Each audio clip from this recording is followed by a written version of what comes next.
wabona ukuthi ayenzeki wathi akuze haleluya uNkulunkulu wathi angiyikhiphe mina ke manje no wathi angiyikhiphe mina ke manje ngoba yonke into engiyizamile ingihlulile fanele uNkulunkulu yini kuphuma uNkulunkulu uNkulunkulu yini fanele kuphuma uNkulunkulu ukuze ayolungisa le ndaba yonakele amen wambona kuJohane ku chapter 1 wathi aqaleni ulizwi wayekhona ulizwi uNkulunkulu ulizwi uNkulunkulu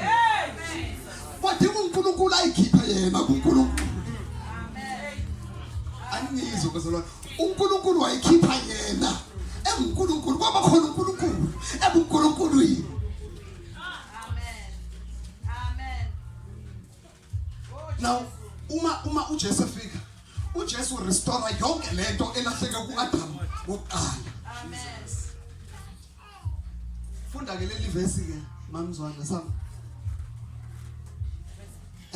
ku 2 Corinthians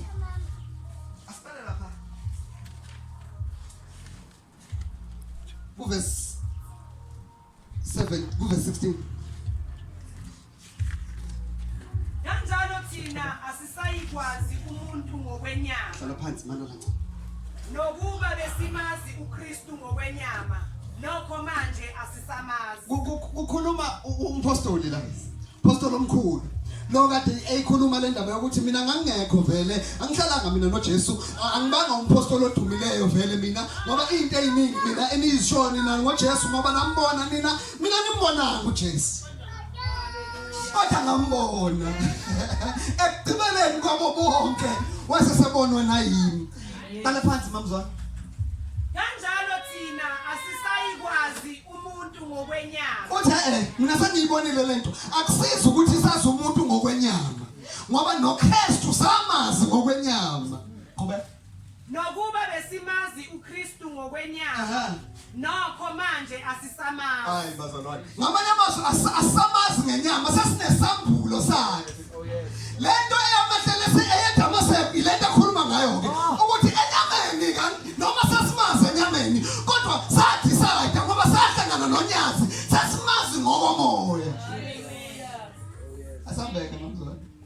kanjalo uma umuntu ekuKristu uyithanda esisha uthi kanjalo ke umuntu ekuKristu uyisidalwa uyisidalwa esisha wena the fact ukuthi usukuKristu wena usuyisidalwa esisha zonke lezi zinto uNkulunkulu kade efuna ukuyirestore ezalahleka kuAdam zitholakala la kuKristu so ukuthi wena ukuKristu usuyisidalwa esisha yikho ukucabanga kwakho kungasafani nokucabanga kwakho kwaqala ngoba wena usuyisidalwa esisha yikho ukwenza kwakho kungasafani nokwenza kwaqala usuyisidalwa esisha neziphi zakho usazile njengaqala amen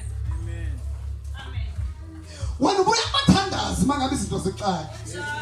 wena ubuya kumamathizeni mazimana ngaba sikaqedi wena ubuya kumamathizeni maziqala usayisidalwa esidala kodwa ngenxa yokuthi usukuKristu usuyisidalwa esisha lento yokuba kuKristu bazalwane athi sikhuluma iqiniso manje njengomuntu lento yokuba kuKristu awukwazi ukuba kuKristu phinde ungabe kuKristu once waba kuKristu phelele nje kuKristu ayikho ingane mina ngokwasangweni noma ngona kanjani akungishintshe ukuthi ngokwasangweni noma ngawabulala amaplate akasangweni kodwa egazini la angisiyo kasangweni mhlawumbe ngokwetitle kuphela kodwa igazi ngeDNA isho ukuthi ngiwakasangweni so njengoba sengikuKristu ke whether I like it or not akushintshile ukuthi mina ngiyisidalwa esisha ngenzeka ngiphuzuke kodwa ngiphelisa iplate kodwa kuphuzuka isidalwa esisha angiyizi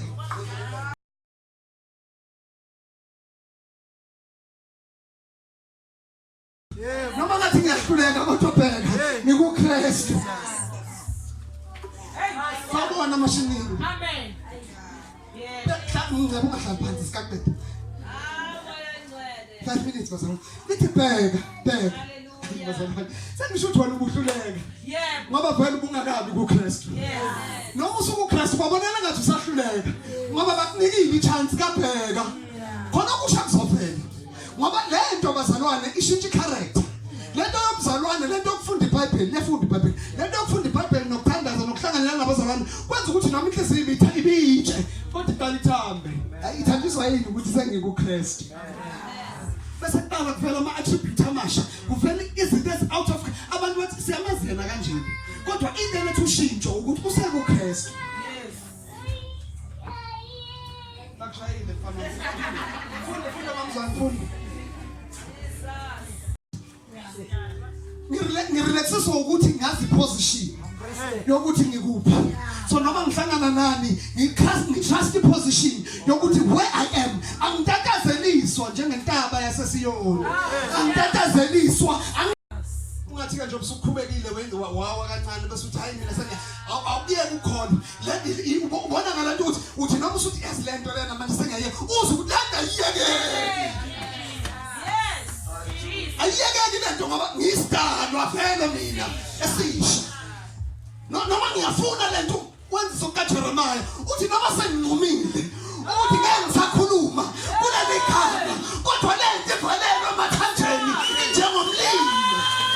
ngoba ngisidalwa esisha umuntu uma inkinga uma ukuphi wena ngoba lithi uma ekuphinda wena ngoba uma ekuKristu intenze ukuthi uenjoy ama-benefit uma intenze ukuthi uenjoy ezakhe iziphi uthi wena uma uhlangana nemfuthi ngegama likaJesu ukuthi uma amandla ami okuliziphi ngiwathola ku-uma ngoba sengibuye phela masithandaza egameni likaJesu asibizi nje igama i-authority yokuthandaza egameni ukuthi sibuye vele and masithandaza egameni likaJesu